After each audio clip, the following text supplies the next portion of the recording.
Abrimos este último bloque ya con la presencia del economista José Ciaba Serrate para analizar los hechos más destacados en materia económica de estos últimos días. José, ¿qué tal? ¿Cómo andás? Muy bien, ¿cómo estás vos? Gracias por estar aquí. Placer.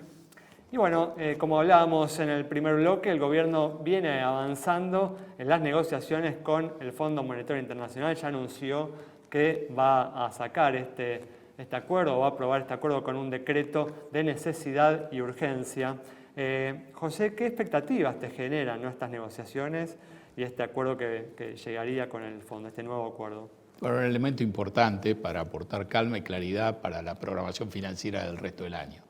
Es importante tener el acuerdo con el fondo, es importante salvar un cortocircuito que se gestó el año pasado, en junio, cuando se hizo la última revisión que se realizó, las otras quedaron pendientes y ahora volvemos a tener aparentemente un acuerdo y una base de diálogo. Y eso va a ser importante. Básicamente lo importante de este acuerdo, lo más importante es posponer no vencimientos con el Fondo Monetario. Sí, y fortalecer la posición de reservas del Banco Central. Todavía no sabemos cuáles son los números, pero esa es la intención. El Banco Central hoy tiene reservas netas negativas y según los números que se están barajando, por lo menos eso se nivelaría. Y creo que es una buena base acordar con el fondo y habilitar entonces también los desembolsos de los organismos multilaterales, dar una mayor claridad sobre los temas que generan algún tipo de controversia, sobre todo el régimen monetario y cambiario hacia adelante. Y por otro lado, creo yo, eso puede servir en esta época del año para mejorar la acumulación de reservas, que es un poco el talón de Aquiles del programa. Justamente. Así que es muy positivo desde todos esos puntos de vista. Justamente, si uno mira la posición, ¿no?, del Banco Central, las reservas brutas se ubicaron, ¿no?, en estos últimos días en sus niveles más bajos desde septiembre del año pasado, ¿no? Hay una merma importante, a pesar, ¿no?, de que las intervenciones del Banco Central en el mercado mayorista, en el mercado oficial, vienen siendo positivas. Sin embargo, no alcanzan a compensar las salidas que viene teniendo, ¿no?, por Exacto. pagos de deudas, por reducción. Argentina no tiene todavía acceso a los mercados voluntarios de capital y entonces está amortizando deuda y las compras no alcanzan para mantener el nivel de reservas, que de por sí es particularmente bajo.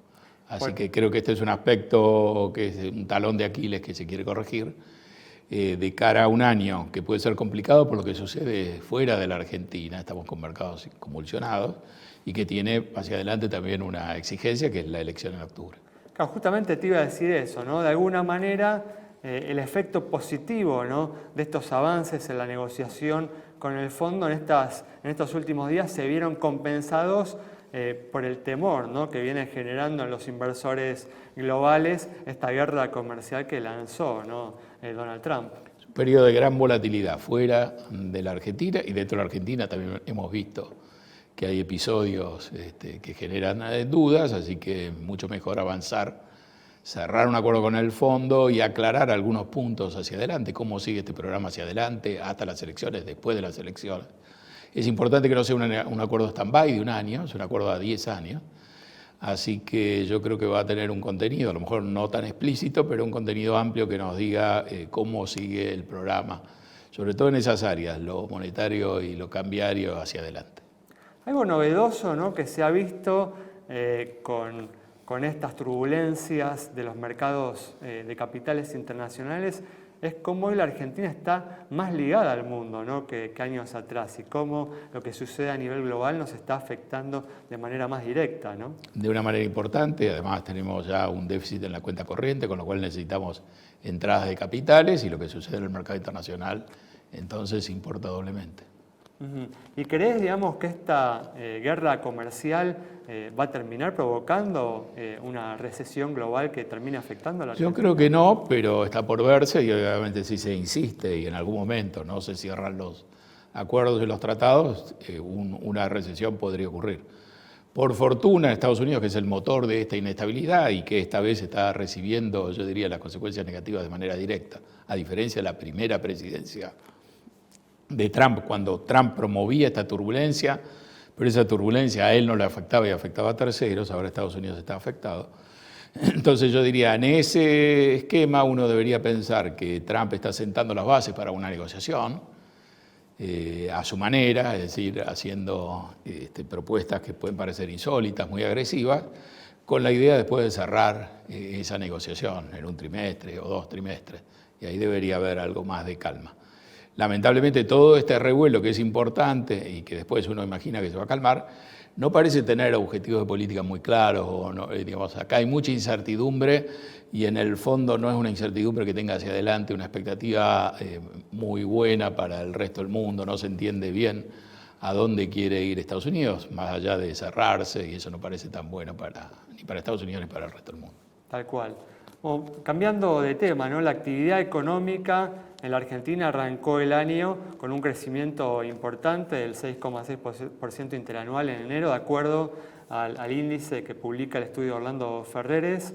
¿Crees que esto puede ser un anticipo de lo que puede ser el crecimiento de la economía argentina en este 2025? En principio sí, sujeto a lo que dijimos después, pero en principio el 2024 nos ha entregado una reducción importante de la inflación, mayor a la esperada, y también una recuperación bastante rápida y fuerte del crecimiento del producto. Así que si completamos el programa financiero y le bajamos los decibeles a los temores que pueda haber en el Frente Monetario y Cambiario, si las encuestas muestran que el gobierno va a hacer un buen papel en la elección, tendremos elementos como para poder sostener ese crecimiento. La desaceleración de la inflación igual se espera que, o sea, sufrió, ¿no?, como un estancamiento.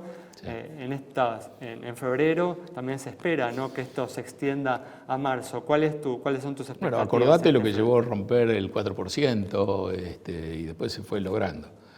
Yo creo que es muy importante ahí ver qué contempla el acuerdo del fondo en términos de política monetaria y cambiaria, porque eso puede repercutir en la velocidad de reducción de la inflación.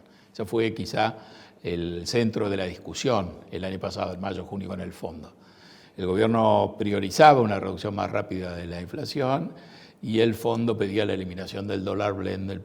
El fondo pedía cambios en el régimen del tipo de cambio que iban a hacer más lenta la reducción de la inflación. Así que hay que ver ese debate que creo que ha quedado irresuelto y que seguramente precede al acuerdo. Redobló la apuesta, ¿no?, justamente bajando todavía más el ritmo de crecimiento. Eso generó 3 meses de muchas dudas, con aumentos de la brecha cambiaria, del tipo de cambio, y esa discusión en términos prácticos se zanjó con el éxito del blanqueo, ¿no? Entonces hay que ver en qué términos quedamos. El hecho de que el acuerdo sea un acuerdo de facilidades extendidas a 10 años, nos está diciendo que va a ser bastante ambicioso en su contenido, ¿no? La duda que es natural, tenemos una elección importante en octubre, entonces hay que ver los cambios previstos, cuáles están pensados para hacer ahora y cuáles van a quedar para más adelante. Muy bien, muchas gracias, José. Cerramos el programa de hoy entonces con un análisis muy detallado de la actualidad de la economía argentina y de las perspectivas para los próximos meses, ¿no?